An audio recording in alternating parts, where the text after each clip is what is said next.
must constantly look at things in a different way.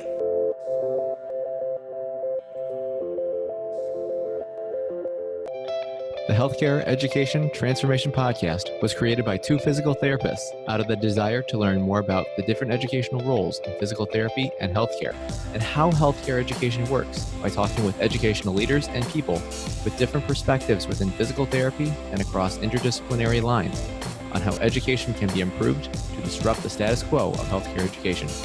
This is our journey, and thanks for listening. Are you a third-year physical therapy student that excels on tests when you have study guides, checklists, and deadlines? With all of the information available about how to prepare for the NPTE, it's easy to get disorganized and not feel prepared going into the big day. NPTE Prep Success is an online course that provides PT students easy-to-use study guides and step-by-step guidance through the NPTE preparation. To learn more, visit kylericeprep.com. Thank you again all for your continued support, and now for the show. Yeah, and Guenter, I want to kind of go back a little bit and kind of go back to the education component, because I know with your experience teaching this stuff, you know, regarding lymphedema and swelling management and all the other things that you do, what have you learned about doing this successfully since your time as the beginning? Like, what have you learned that seems to work well versus what doesn't seem to work well?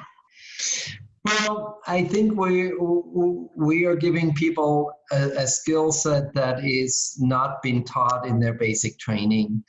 And now, once we are finished in our training, it really depends on the practitioner on how they process the information and then actually run with it. I know a lot of people from like 20, 25 years ago. We have trained a long, long time ago.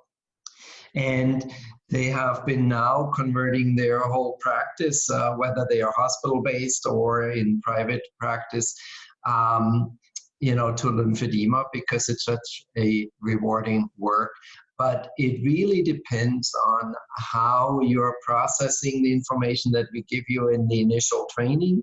And if you have an interest in helping patients with that chronic swelling, you will do extremely well. But much of what we teach is then dependent on how is a person processing the information, how they are building on their skill set, because we can give them the initial skill set in our training. And I do believe we prepare them very, very well for the work out there in the field. But eventually we have to recognize that what we do is we just give them the basics, and they need to then build up on that. And maybe that leads into another component of training, and that is a time element. People think that our training is very long, and by comparison, we teach practically the lymphedema certification course is a continuing education course. And by comparison, 135-hour-long course is very long. However, given what we are teaching therapists, not only the manual lymph drainage and the compression therapy, but the whole background on edema management and the different types of edemas, and then cancer-related edema versus multifactorial edema. Obesity plays a role. So we give them a lot of information, and when the person finally comes for the training, they say, oh, now I understand why the training has to be 135 hours long. To ease the pain a little bit, we actually do 45 hours online. So people will do a 45-hour home study, and they have to do certain quizzes to show us that they actually completed the home study and understood the materials. And then they come for the next 90 hours. That would be an in-classroom training over a 9-day period. And that, in my opinion, is really the minimum amount of time anyone should spend in their education when they want to treat patients with lymphedema. I would rather expand that to a few more days if I could, but I would not be able to take any time away from that training, because it is truly a comprehensive training and materials that are not necessarily conveyed in anyone's basic college education. I think we make it as easy as possible, but it does take a commitment to come for the training. And once you leave our training, and many people don't know what to do with that, when I say that at the end of each training, I say, you're leaving us now with a completely different skill set, but you also are a completely different therapist than the one you were when you first signed up for the training.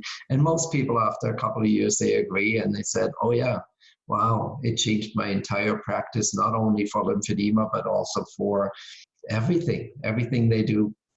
Well, yeah, and that kind of prompts one last follow-up to that, Guenter, because obviously you saying those next steps following, and you kind of broke down a little bit about what the program entailed.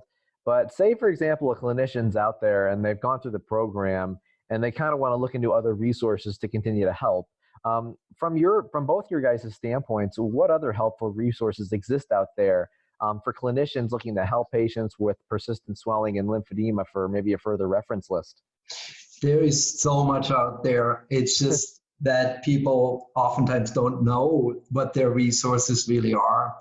For any trained therapist, or even like someone who has not been formally trained in lymphedema but interested in more information, the Lymphatic Education and Research Network, it's online. I think it's lymphnet.org. I don't know their website. Yes, lymphnet.org. But they have a symposium series which is free for anyone, similar to the podcast here. You can actually go on the computer, and they have their live streams archived on their website. And that is in itself more than 40 hours of continuing education at your fingertips by highly skilled experts in the field of lymphedema. So the Lymphatic Education and Research Foundation's website is really a resource for information. They also have live streams from symposiums that they organized in conjunction with Harvard Medical School. I mean, it's such a vast amount of information on their website that is accessible 24 hours a day, no cost to the person watching. It just, you have to know that it's there. The other opportunities are, just this year, we have 3 national conferences on lymphedema therapy here in this country. One we just completed here in Denver 2 weeks ago. Now there's another one coming up in Chicago from the International Lymphedema Framework in June. And then there's yet another conference on lymphedema and swelling management in October put on by the National Lymphedema Network. There's such big resources. Our neighbors to the north, the Canadians, do a wonderful conference every 2 years. Anyone interested in lymphedema or swelling management should also look across the border and see what they can learn there. And I think I could send you a whole list of different resources that people could utilize to get more information on edema and edema management, and particularly for those ones who are trained already and certified, they can continue their education, build on their skill set by just listening and watching some of these archived live streams. I mean, it's an invaluable resource that the Lymphatic Education and Research Network puts on there. Well, fantastic. And if you guys are listening, go ahead and scroll down, and all those resources that they had kind of mentioned will be there. So if you guys want to check them out, please feel free, because they're there for you guys. And, you know, guys, I appreciate both of your guys' perspectives on persistent swelling, because I feel like I've learned a lot in this past hour on aspects of this that I really hadn't known before. So first and foremost, thank you both for your time and what you've been able to share. And I know other listeners would find this valuable as well. But since our podcast is called the Healthcare Education Transformation Podcast, we always finish up with this last question to everyone, because we want to kind of get at other solutions to help education. So the question is, if you could change one aspect of healthcare education, now whether that be physical therapy, licensed massage therapy, or other healthcare provider related, which aspect would you change, and how would you change it? Well, I think, Go ahead, Kristen. Okay. I think that it's always baffled my mind that nurses are not typically educated in these principles.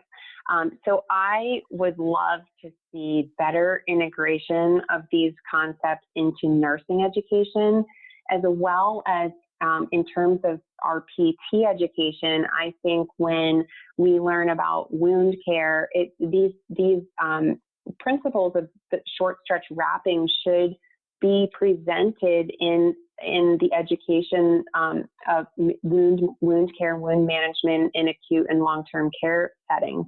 I think that I think that the amount that is taught could be expanded a little bit in that undergraduate setting, in the graduate setting in the DPT program.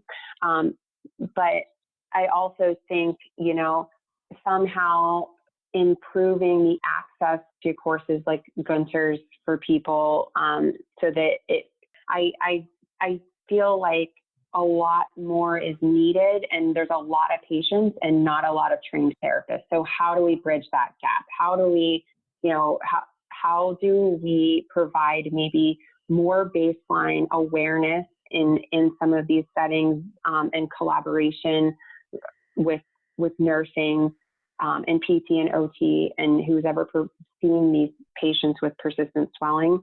And then also, how do we improve, access to therapists to get formal training as well? Yeah. And I think I would actually like to go back to a time where therapists are given more time for continuing education. Their continuing education budgets have been slashed over the years. Some people in rehab therapy are expected to do the right thing and to do the most, up-to-date treatment modalities, but they are not giving the time and the resources. So if I had my way, I would give them more time for continuing education, put in more money into their budget for continuing education, and then also make them understand, that people who are coming for continuing education, that it takes time and that they need to invest that time, and then they will be better skilled clinicians down the road. But I think the lack of resources for therapists in terms of continuing education, money and time needs to be addressed, because we expect them to do a good job and provide the most up-to-date therapy. We also need to give them the time and the resources. Completely agree. Yeah, and those are some really good answers, guys, because I know, and I always love it now, because it's funny, as we first started doing this, we kind of got some very similar answers at the end. So we've definitely picked up on some themes, and I love it now that we're getting different answers that maybe are outside of that. So I always love getting those different answers to this question.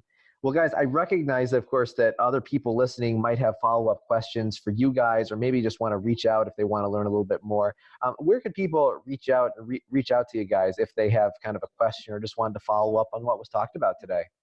I mean, for me, it's really easy. If you put my name into Google, there will be a lot of stuff coming up, and you will find me here in Colorado. I mean, I don't mind if you share my email address, which is Guenter, Guenter, @klosetraining.com. And I'm committed to getting back to everyone. It may not be the same day, but if you give me a day or two, I will actually answer your email, and the rest is on our website at klosetraining.com.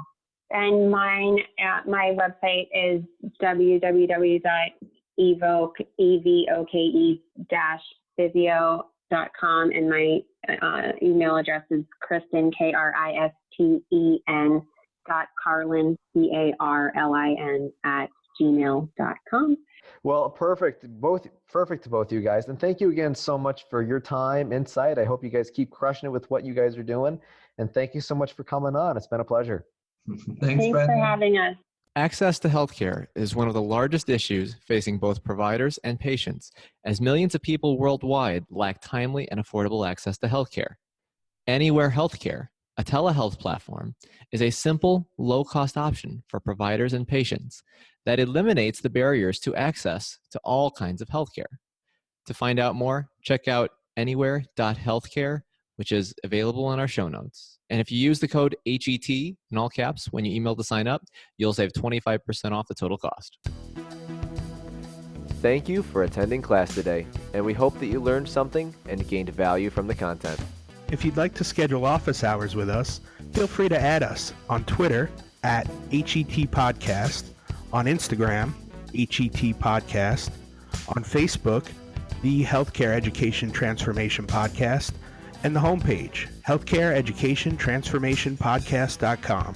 And for those of you following along in the syllabus, extra credit can be obtained by liking us, sharing us, and leaving a review. Let's continue our journey up Mount Educational Success as lifelong learners.